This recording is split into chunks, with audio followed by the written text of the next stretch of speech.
Coach, I know you don't have a choice, but how do you put the Colgate game behind you and get focused on Lafayette for this week?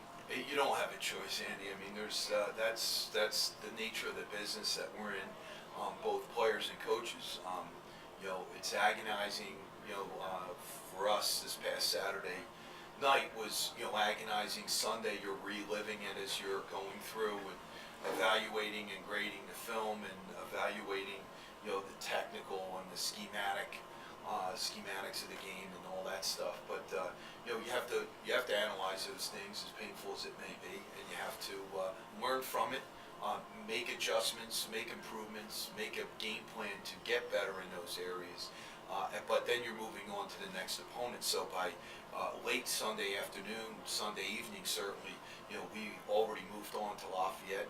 We're breaking them down, we're evaluating them, we're game planning for them, as well as planning on how we can improve ourselves. Colgate was one of the favorites in the league preseason. Lafayette wasn't, but you think Lafayette might be a really talented team and might even be in a better position than Colgate is coming into this game? Well, when you look at both teams coming into our game, and there's only 1 week separating them, I think as good as Colgate is as an offensive team, Lafayette's a very good offensive team, maybe a little bit under what Colgate had, but overall, they're a great offensive team. They have a lot of talent, but they're very strong on defense and special teams as well. So I think when you look at the total package, they might even be better, at least coming in pre-game, from what we saw last week. But there's a similar situation with both teams. They both had dreadful starts to the season, and that happened due to two factors, in my opinion. They had very difficult strength of schedule. They played some very good opponents for the most part.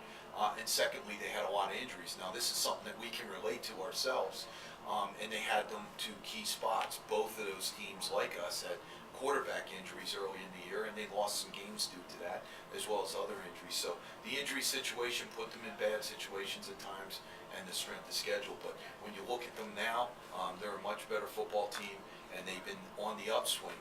Even Bucknell a couple of weeks ago, we were a little upset with the defensive performance. As it turns out, Bucknell goes up and beat Dartmouth last week with a tremendous offensive performance, and it just shows that they were on the upswing. We just had to be at the beginning of it. So, and they had some injuries as well. So, this is the time of the season where you see teams starting to really develop identities, to really start using their players the best way that they can be productive and things like that. So I think that's what we saw last week with Colgate, and we expect to see this week with Lafayette. I know the guys, especially the defensive guys, were talking about challenging themselves in the preseason about finishing games, and it didn't happen obviously against Colgate and earlier against Harvard, but it seems like the defense, and I don't know the numbers from this year to last year, is doing a lot of good things and a lot of different things, and has played, has been improved over the course of the year, certainly at spots. Do you see that at all? And then, what are the guys keying on after a loss like that? We do see it. One of the things that we do every week is we evaluate our game against each opponent the previous year if we played them, and in most cases we do, especially the league games.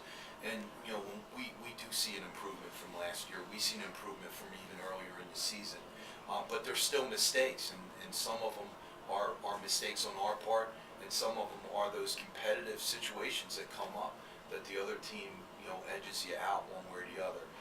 And you don't want to see those happen, but they're going to happen. What you want to eliminate are your own mistakes. For example, last week there were 4 or 5 plays that resulted in big plays where we just make a fairly routine tackle. In one case, a 6-yard hitch went for 58 yards on a fairly routine tackle. So those are the kinds of things that you really can control a lot better. So those are technical things, those are confidence things, and we just have to keep getting better at them. But we're in better positions overall than we were a year ago, and I think we're still very capable. I just look at where we were just 2 weeks ago against a very good Harvard team, and I really think we controlled the game. We wound up giving a big play up at the end of the game when a player fell down. And, that was a very unfortunate thing because other than that, overall we played an outstanding defensive game. So I think it's very easy to point to 1 or 2 plays. The same thing with the offense. I think overall the offense has been doing a great job. We just got to make sure that we're taking care of the ball a little bit better. That said, what's the mood of the guys? I remember, early in the year, games didn't go your way. Guys were really still upbeat. Now you're in the league play and a tough one. How are the guys kind of responding this week, or how will they respond this week? I think they'll respond very well. Those really close games like that are even more difficult to rebound from. But like I said, by the time you get into Sunday night, you're already over that. You've moved on. Certainly by Monday, when you're actually watching film of the next opponent, you're refocusing your attention on winning another football game. It's a blessing and a curse. It's very difficult to do it, but the blessing is you don't have a choice except to do it. You have another game to get ready for. I know the coaches, being around the game and being around these situations for years on end, we're used to doing this as the nature of our business. And most of our players, even the freshmen, have learned to put the last game, win or lose, away, and get ready for the next. And then just lastly, what one or two things are you keen on with your guys this week? Things that you have to do well on Saturday to get a win. We have to eliminate those big plays on defense and certainly control the things that we can. Our tackling has to improve. Our discipline and our reads has to improve, and we have to do it throughout the game. We're inconsistent with some of those things. And offensively, like I said earlier, the ball security part of it, we've been moving the ball very well against everyone now that we've becoming getting more and more players back on the depth chart that were injured earlier in the year, and that's certainly helping us. We're gaining more experience with some of the younger guys that are playing. So I think we can move the ball. We just got to make sure that we're not making those unforced errors, as they call them in tennis. Making sure you're controlling what you can control, and not putting ourselves in situations where we're making mistakes because we're not understanding the situation better. But those are the two big things that we take from Saturday, and you learn those lessons and apply them to this week. Thanks, Coach. Appreciate it.